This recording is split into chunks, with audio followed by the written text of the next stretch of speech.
What's up, YouTube? This is Too Raw for TV. So, shout out to all the other brothers who've already done videos marking this, I guess, sort of sad occasion in some ways. This is what would have been the 42nd birthday of Kobe Bryant. Unfortunately, he didn't make it to number 42. Um, Kobe Bryant, in recent years, had embraced the responsibilities and, more importantly, the joy of being a family man and raising his kids, his daughters, and being more there time-wise to the love of his life, Vanessa. And as he entered the fifth decade of his life, Kobe had, grown in so many ways as a person. He finally began, after retirement, to enjoy some things that he went without during his 20-year career. One of those being relationships, friendships. He began to cultivate friendships that, he never had time for when he was playing. Guys like Kobe, guys like Mike, guys like Jerry West, to a great extent, they have tunnel vision, as they say, and they were not really focused on certain things. Um, Kobe found happiness after basketball. Jerry West struggled with depression after NBA. Maybe it was a combination of, maybe not quite fulfilling his ultimate goals of winning multiple championships. Perhaps it was being forced out of the game in his mind a little prematurely due to injuries. But Kobe was able to find happiness after basketball, and that's what makes the situation so sad. And at the beginning of the year, we would envision Kobe, celebrating his 42nd birthday, and in a normal world, under normal circumstances, in a couple of weeks from now, he would have been inducted into the Naismith Memorial Basketball Hall of Fame with his fellow NBA partners in arm and fellow NBA brethren, Kevin Garnett and Tim Duncan. And Kobe will be inducted, I believe, this next spring, but sadly, it will be in a posthumous manner because, as we all know, it was almost exactly, sadly, 7 months ago when Kobe Bryant perished in a helicopter crash that killed 8 other people, including his 13-year-old daughter, Gigi. And I remember watching Kobe Bryant, like from the beginning. I remember him in high school. I remember him being drafted on draft night. I remember him rocking the shades and the bald head. And, you could tell that he had a lot of influence from Michael, And at the time, you're like, okay, well, will he really pan out?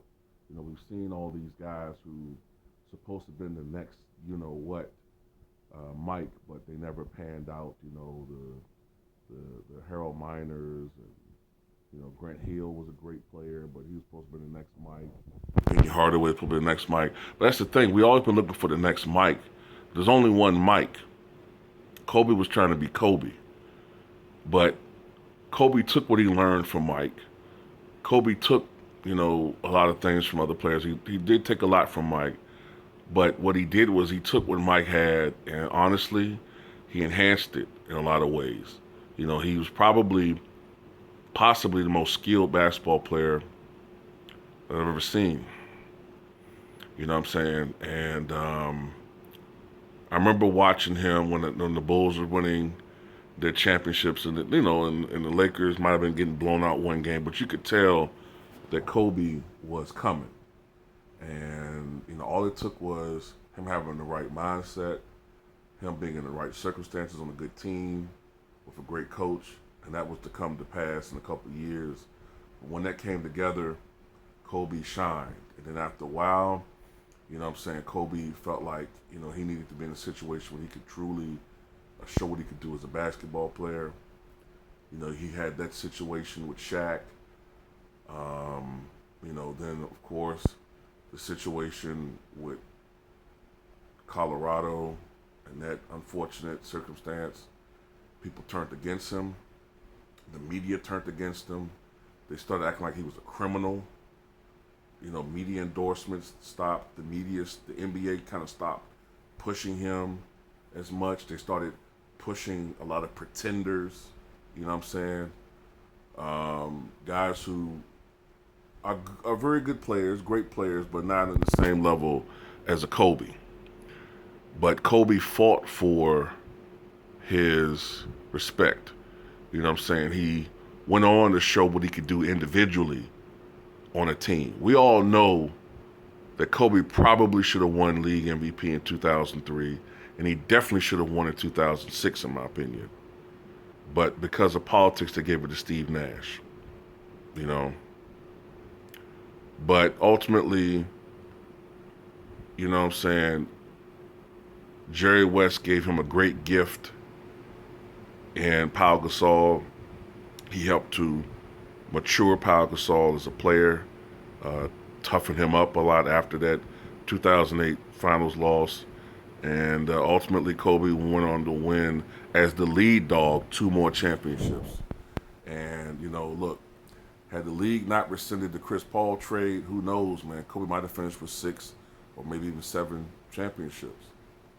You know, now I will admit that sometimes I got a little bit too caught up in the Mike versus Kobe thing in my day, and sometimes I got a little too personal, and I do regret some of the videos that I made, and some of the things I said. You know what I'm saying?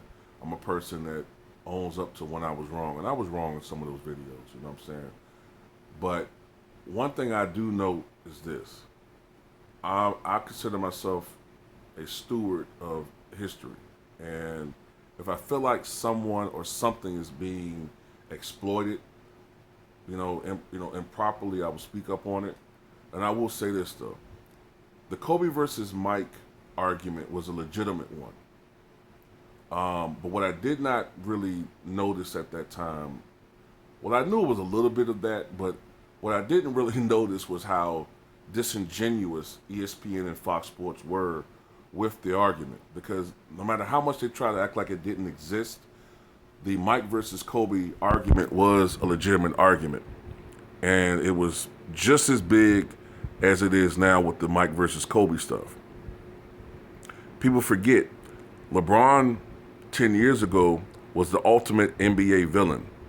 He was villainized. People were burning his jerseys. People, had turned their backs on LeBron.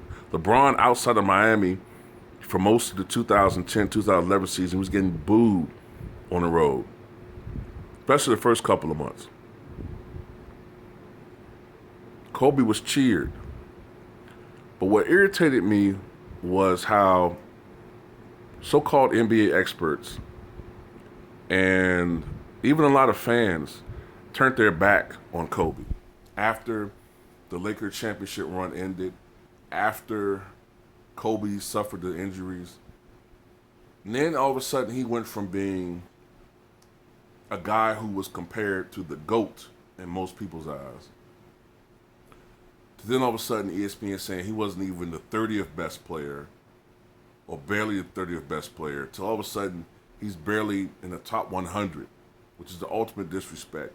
And I think that's partially why Kobe had that 60-point game in his swan song in the NBA.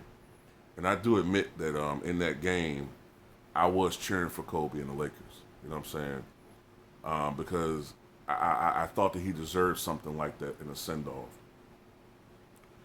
So no matter where you rank Kobe, you know what I'm saying, it's subjective. At the end of the day, in my opinion, he's the second greatest shooting guard of all time. He's a top 10 all-time player. And he was taken away far too soon, in my opinion. You know what I'm saying? So today, I'd like to say happy belated, well, not happy belated, but happy posthumous 42nd birthday to Kobe Bryant. And, if there is an afterlife, he'll be able to spend it with Gigi for all of eternity. And You know, just thinking of the Bryant family right now. You know, that was a terrible, terrible tragedy that befell their family to lose not just one but two family members in an instant in a tragic, horrible way. But happy birthday, Kobe Bryant.